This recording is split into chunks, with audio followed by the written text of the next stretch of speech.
Still April 5th, 2015. Talk about a little bit about these personalities, I'll say.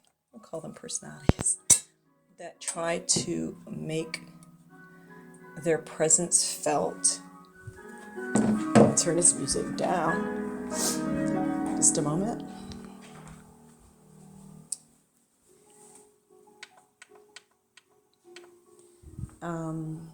So people who intentionally do things that make their presence known. Now, of course, people do it and they don't know they're doing it. I probably do it and don't know I'm doing it. Maybe we all do, because we all want to be acknowledged as existing, because we do exist. And that's the worst feeling in the world, is feeling like, why am I existing? Nobody feels my presence. My existence doesn't matter. I'm not affecting anything or anyone. That's how you feel. That's the worst feeling. Just even, that's what people want who stay like in these bad relationships and stuff, right?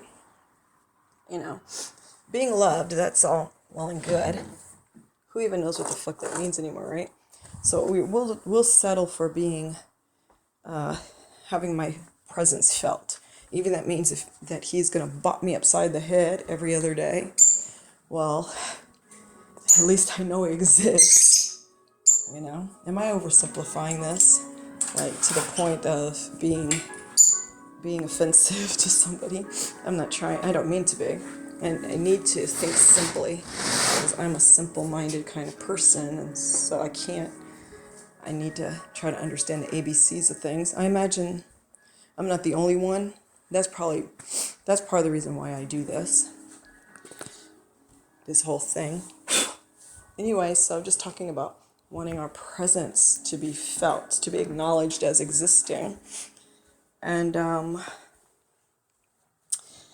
sometimes it's the people who, oftentimes, people do this in a very direct, in-your-face kind of way. Or, you're going to acknowledge my presence, motherfucker. And oftentimes, those are the people, at least in my experience, this is all in my experience, those kind of people who are just over the top with it are the ones that try to come across like they don't need anything, They don't need anyone, and, they're not, because they would consider that to be weak, maybe, whatever has caused them to feel that way in their life. Like, nah, I don't need shit from nobody, and, damn.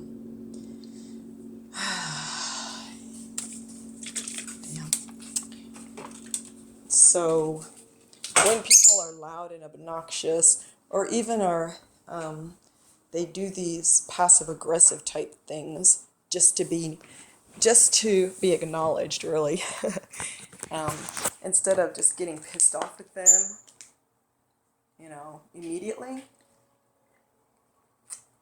we can step back and say, this is a reflection of something going on inside. It's not exactly as it appears to be. This person isn't just an asshole. There's some things going inside this person that they're being left with these feelings of, I don't matter to anyone. Nobody sees me. Nobody really cares. So, got to think of it that way. When we experience it, we have to kind of look beyond what's right in our face, because that's just not a loving way. That's not the loving way of dealing with it, right? Because you can always make an argument to just say, no, this person's an asshole. You can do that, and people can do that back to you too. But what's the point of that? know? Why do we want to be that way when we can just acknowledge, you know what? The things that we're doing are natural responses to, you know, how we're feeling. Or not how we're feeling. They're responses to something. That's what they are. They're responses to something. Again, we want to step away from moralizing or you know, making anything good or bad. When a certain vibration comes up in me and I'm not dealing with it in the way that it needs to be dealt with, I'm going to deal with it in this place the way that I think is a proper way to deal with it. And you don't even think out that process though, but that's how the back rooms of the mind work. That's what's happening back in there. And so we fuck ourselves over when we're not dealing head on with issues, because those issues don't go away. They just become manifest in some way, some other way, you know. So that's why it's so important for us to look at ourselves honestly and not be ashamed of the things that we're embarrassed about ourselves, because that shame, that's not coming from a place of love. That's coming from the other place. That's not going to help you move forward spiritually. So we don't want to. That's a mental response, you know, to not deal with stuff. But anyway, so a lot of effort is put forth and energy by people to establish that, you know, they don't need anything when they're starving for it. But it's a process, you know. You have to just go with the flow and the process will begin. You can't look at yourself and say, okay, I'm going to tackle this specific thing now. Because it doesn't work like that. I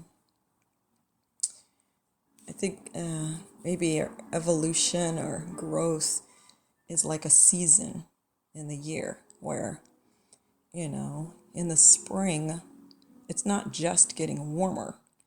There's all kinds of things happening simultaneously in the world. That's how you grow. That's how we grow also, you know. The certain plants and flowers are starting to show buds or to come popping out. The animals' behavior change. The whole planet is affected. So that's how your life is. And when we go about these mental exercises of trying to achieve spiritual whatever, you're applying ideas from this place into trying to pull it into the other place. You can't tell life how to unfold in front of you, presenting you opportunities for growth in different areas and awarenesses of things that you didn't know before.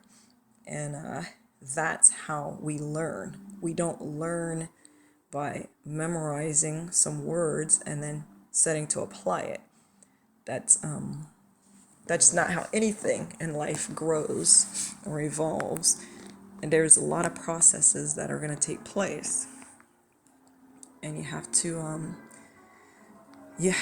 just, the only place to start is the place of, I'm going to go with the flow of life. I'm going to be completely open. And then if that's your intention as you go about life, it already is. It's just trying to tell you things, but it responds, and then you'll see that response because now you've said, okay, I'm open to it. So you're going to be more aware. Then life can begin to teach you the things, and at some point, what will be touched on at some point, if not several points through different situations in life, it'll bring you to back to that place of, why do I feel so disconnected and unimportant and unseen, unheard? My existence isn't affecting anything or anyone, and all this stuff, all those things. Now, instead of learning some exercises, which the heart, we'll say the heart, reality doesn't deal in exercises that the petty human mind has arranged. It doesn't respond to that. It doesn't see it, doesn't recognize it, doesn't. I mean, you can scratch a surface when you learn things from a book, but that's not how the process goes. And so then you'll get to those points in space and time and situations and people that you interact with to help you see what you are and how you're responding. It's going to ask of you to go inside yourself and say, okay, why am I responding this way? You got to go there because it doesn't feel good. That's why you've got yourself in this pickle, because it doesn't feel good to actually look underneath and see what's going on inside of me in those hidden places. But that's how life teaches you. That's how you will grow. And then you'll just, and even, Jiddu Krishnamurti talked about even just the recognition. I don't know if I could say I believe this completely, but he says that just the acknowledgement of what is, watching it, watch as these responses are coming out of you. Just watch it and see it, and acknowledge that this is how I am. And he says that in itself is going to be the end of the problem. I don't know. I don't know if that is exactly. Not that I doubt the man himself. I love a lot of what he shared. It resonates inside me. But anyway, even if that's not the case, that boom, boom, it's done, still, that's good for you. It's always good to see what is, and that's, just to see what is. So, I'm going to stop because this is over 13 minutes. Bye.